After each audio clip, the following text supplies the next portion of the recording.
علی بھی اگلا سوال ہے، یہ آب حیات کس چیز کا نام ہے کہ جسے پینے سے انسان کو موت نہیں آ سکتی؟ سنا ہے کہ آب حیات اس دنیا میں صرف ایک ہی شخص نے پی رکھا ہے اور وہ حضرت خضر علیہ السلام ہے، کیا یہ واقعی درست ہے؟ سب کہانی ہے میرے بھائی، سب کہانی۔ آب حیات کون پی کے ہمیشہ کے لیے زندہ رہ سکتا ہے جی؟ آب حیات نام کی کوئی چیز نہیں ہے۔ کہانیوں میں، سٹوریوں میں، دیو مالائی قصے کہانیوں میں موجود ہے، وہ اسی کی بنیاد پہ وہ حضرت خضر کو ابھی تک زندہ مانے ہوئے ہیں۔ قرآن تو بار بار کہتا ہے کل نفس ذائقۃ الموت، ہر نفس نے موت کا مزہ چکھنا ہے۔ تو جب قرآن کیٹاگوریکلی کہہ رہا ہے کہ موت آ کے ہی رہنی ہے، پھر آب حیات کا کیا کانسیپٹ رہ سکتا ہے؟ سارے جھوٹے دعوے ہیں۔ اللہ تبارک و تعالیٰ نے زندگی موت کے معاملات اپنے ہاتھ میں رکھے ہوئے ہیں، اس کا قطعاً تعلق کسی کے کوئی خوراک کھانے یا پینے کے ساتھ نہیں ہے۔ اس قسم کا تو وسوسہ شیطان نے ہمارے ابا جی کو اور ہماری اماں کو دیا تھا، سیدہ حوا کو اور سیدنا آدم علیہ السلام کو، کہ وہ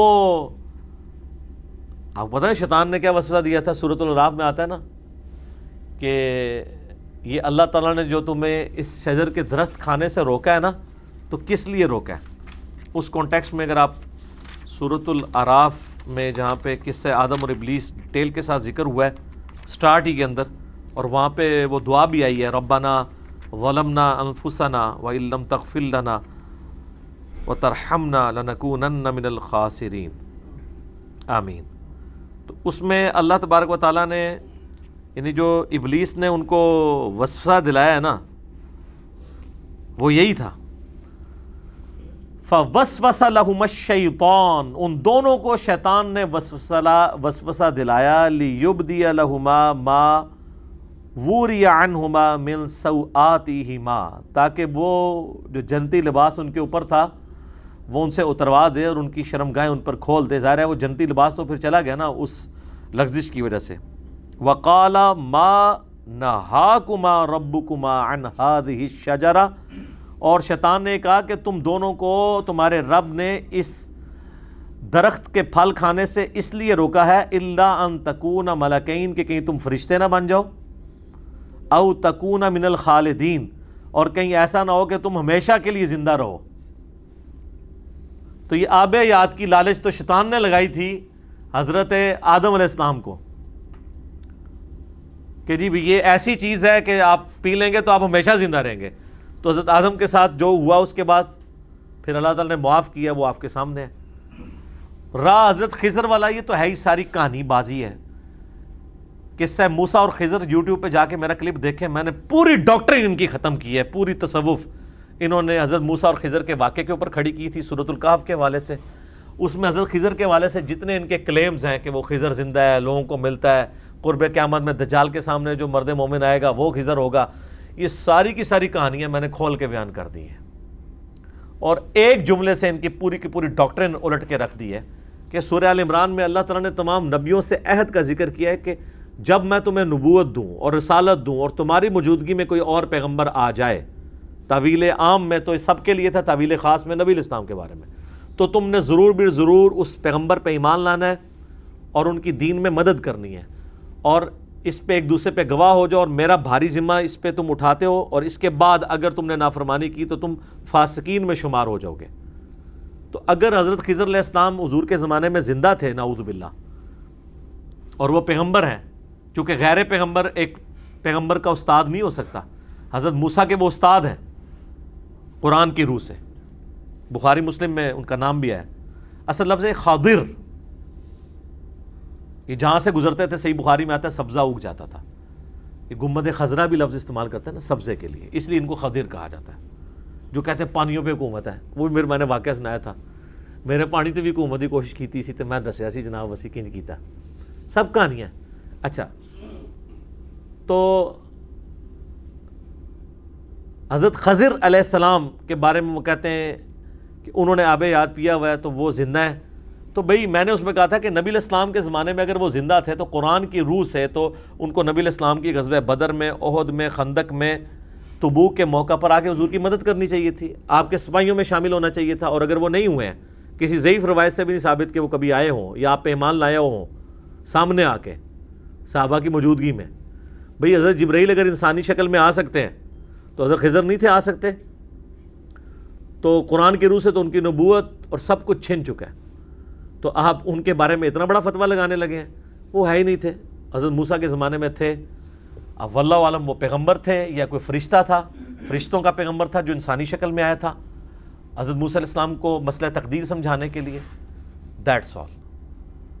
اور مسلم شریف سے جو پیش کرتے ہیں نا قرب قیامت میں, جو ایک دجال کے سامنے مومن کھڑا ہو جائے گا, اس میں آگے الفاظ ہیں, وہ راوی کہتا ہے کہا جاتا ہے وہ حضرت خضر ہیں. سند کوئی نہیں ہے, کہا جاتا ہے یعنی سن سنا کے سننی, روایتیں مشہور. یہ بھی جی آب حیات پی لی حضرت خضر کو, اب موت ہی نہیں آنی ہے. اور کتنے لوگ ہیں پوری پوری زندگی وہ پھر نا چلت پھرت بھی کرتے رہے ہیں ہمارے بزرگوں میں سے نا. بزرگ میں عزت کے معنوں میں نہیں کہہ رہا, پرانے ہونے کے معنوں میں کہہ رہا ہوں کہ وہ آب حیات کی تلاش میں پھرتے رہے. ہمیں کہیں سے آب حیات مل جائے تو ہم پی لیں تو ہم کبھی نہیں مریں گے. سر آپ کے ابا جی کو آب حیات کی لالچ سورہ الاعراف میں نے آیت پڑھ دی تھی شیطان نے, تو پھر ان کو کس آزمائش سے گزرنا پڑا اور اس کے بعد ہمیں بھی آج تک گزرنا پڑ رہا ہے. تو آپ بھی مہربانی کریں یہ آب حیات کی تلاش چھوڑ دیں. موت کو کوئی نہیں ٹال سکتا, کوئی زندگی کسی کی لمبی نہیں کر سکتا, کوئی زندگی کسی کی کم نہیں کر سکتا. یہ اللہ کے فیصلے ہیں. سورہ نساء میں آیا تم اپنے آپ کو مضبوط قلعوں میں بھی بند کر لو نا, موت تمہیں وہاں پہ بھی آ کے رہے گی. سورہ آل عمران میں آیا کہ غزوہ احد کے بعد کئی منافقین نے کہا کہ ہم نے اپنے بھائیوں کو منع کیا تھا کہ جنگ میں نہ جاؤ ورنہ مارے جاؤ گے. اللہ تعالیٰ فرماتا ہے کہ اگر ان کی موت لکھی ہوتی تو یہ خود بخود اپنی مقتل گاہوں کی طرف کھینچے چلے آتے. ان کی موت نہیں تھی نا, تو اس لیے یہ آیا ہی نہیں. ورنہ تو اللہ تبارک و تعالیٰ جس کو موت دینی ہے وہ اس کی موت کوئی روک نہیں سکتا, اور جس کو اللہ تعالیٰ نے بڑی بڑی آزمائشوں سے گزار کے بھی زندہ رکھنا ہے اس کو کوئی موت نہیں دے سکتا. حضرت خالد بن ولید 100 سے زیادہ جنگوں میں شریک ہوئے ہیں, اور وہ سر چھوٹی موٹی جنگیں نہیں ہیں, دنیا کی سپر پاورز کے خلاف, رومنز اور پرشینز کے خلاف 100 بیٹل فیلڈز میں. اور وہ فرمایا کرتے تھے میرے جسم میں چھوٹا سا حصہ بھی ایسا نہیں کہ جس کے اوپر کسی برچھی یا نیزے یا تلوار کے زخم کا نشان نہ ہو, پورا جسم بھرا ہوا ہے. لیکن میں بھی آج ایک بوڑھے اونٹ کی طرح بستر مرگ پہ مر رہا ہوں. اگر جنگ میں جانے سے موت آتی ہوتی تو میرے سب سے زیادہ چانس تھے مرنے کے. اور وہ جرنیل بھی ایسے نہیں تھے جو پیچھے بیٹھے ہوتے تھے, نہیں, وہ آگے جا کے لڑا کرتے تھے. تو کہتے ہیں اگر مجھے موت نہیں نہ آئی, میں نے موت کو خود تلاش کی ہے جنگوں میں, شہادت کی موت, لیکن آج میں ایک بوڑھے اونٹ کی طرح بستر مرگ پہ مر رہا ہوں. اور یہ ان کے عربی کے اشعار آج بھی ان کی قبر کے اوپر وہ جو احاطہ بنا ہے نا اس دیوار پہ یہ اشعار ان کے لکھے ہوئے ہیں جو انہوں نے اشعار کہے تھے. میرا خیال ہے یہ قیامت تک کے لیے نشان عبرت ہے یہ چیز لوگوں کے لیے کہ زندگی موت کس کے ہاتھ میں ہے, اللہ کے ہاتھ میں. آب حیات سے کچھ نہیں ہو سکتا, یہ ذہن میں رکھیں. اور حضرت خضر نے کوئی آب حیات نہیں پیا ہوا. یہ سب کی سب سٹوریاں ہیں, کہانیاں ہیں, دیو مالائی قصے کہانیاں ہیں جس کو آپ جو ہے وہ سنیں اور محظوظ ہوں. آپ دیکھیں پرانی آپ کو سٹوریاں ملیں گی جی, وہ فلاں ایک بندہ تھا, ایک ایسا حکیم تھا, اس کے پاس تانبے کو سونے بنانے کا فارمولہ تھا. آج ذرا ہمارے نوجوان بچوں کے سامنے یہ بات رکھیں, یقین کریں آپ کے بزرگوں کے اوپر ٹھٹا مذاق کریں گے کہ یار تانبا تو سونا بن ہی نہیں سکتا, اس کا ایک اپنا اٹامک نمبر ہے, اس کا اپنا اٹامک ویٹ ہے, ان دونوں کا آپس میں کوئی لینا دینا ہی نہیں ہے. ٹھیک ہے نا, یعنی یہ کیمیکل یہ پاسبل ہی نہیں ہے کہ تانبے میں کوئی جڑی بوٹی ملائے تو وہ سونا بن جائے. ٹھیک ہے, یہ اللہ نے سونا ایک یونیک دھات رکھی ہے. کوئی دھات ہوتی ہے جو ایک سے دوسری میں کنورٹ ہو جائے اس کو توڑنے سے, وہ بھی بڑے مشکل, وہ بھی ہمارے بزرگوں کو طریقے نہیں آتے, وہ بھی آئنسٹائن نے ہی آگے بتایا کہ فیشن ہوتی ہے. ٹھیک ہے نا, اور E=mc². ان بیچاروں کو کیا پتا, انہوں نے تو یار تیل نہیں دریافت ہوا سے.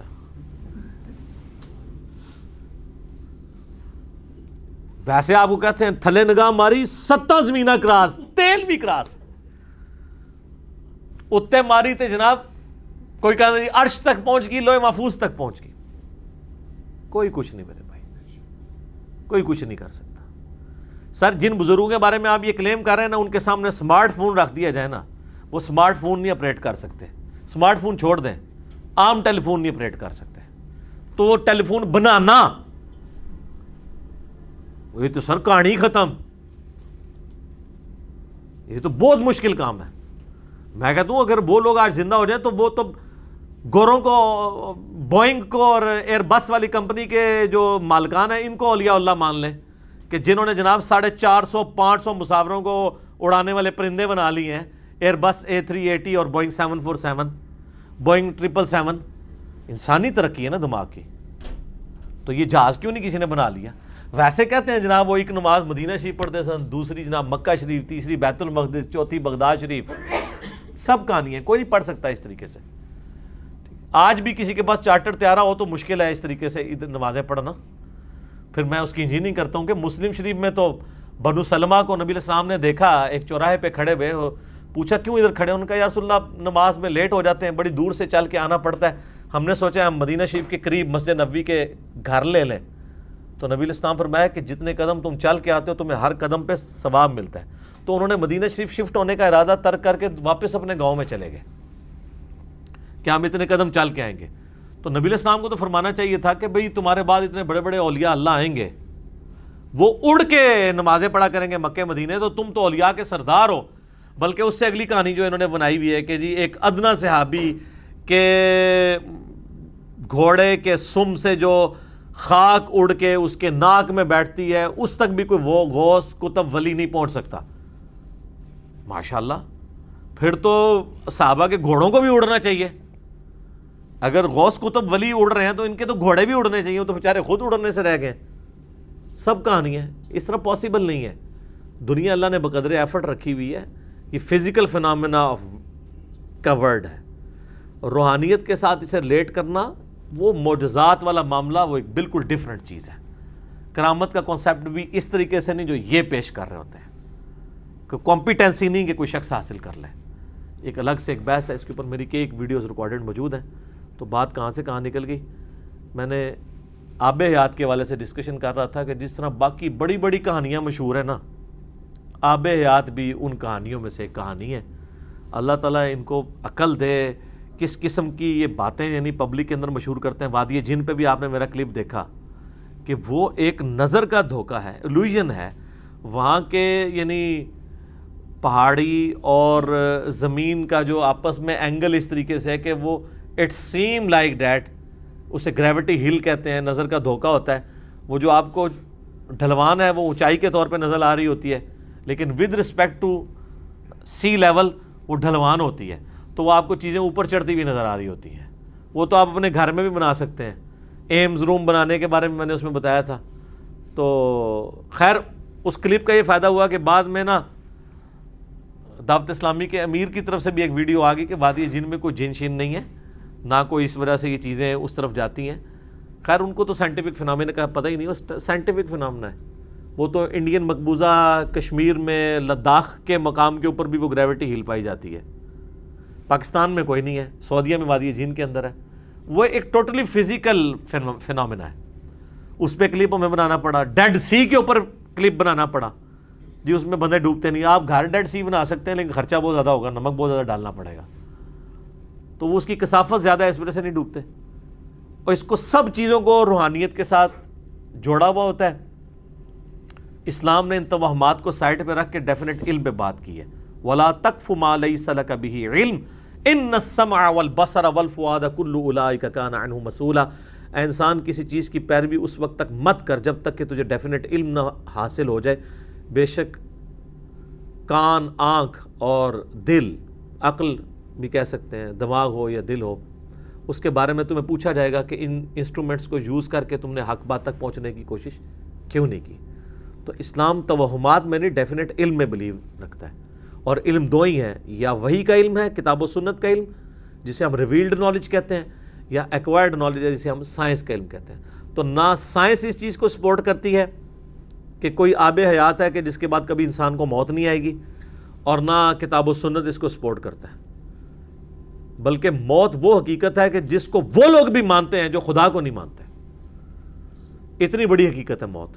تو آب حیات کا تو کوئی سائنس میں کوئی وجود نہیں ہے, نہ کتاب و سنت میں کوئی وجود ہے.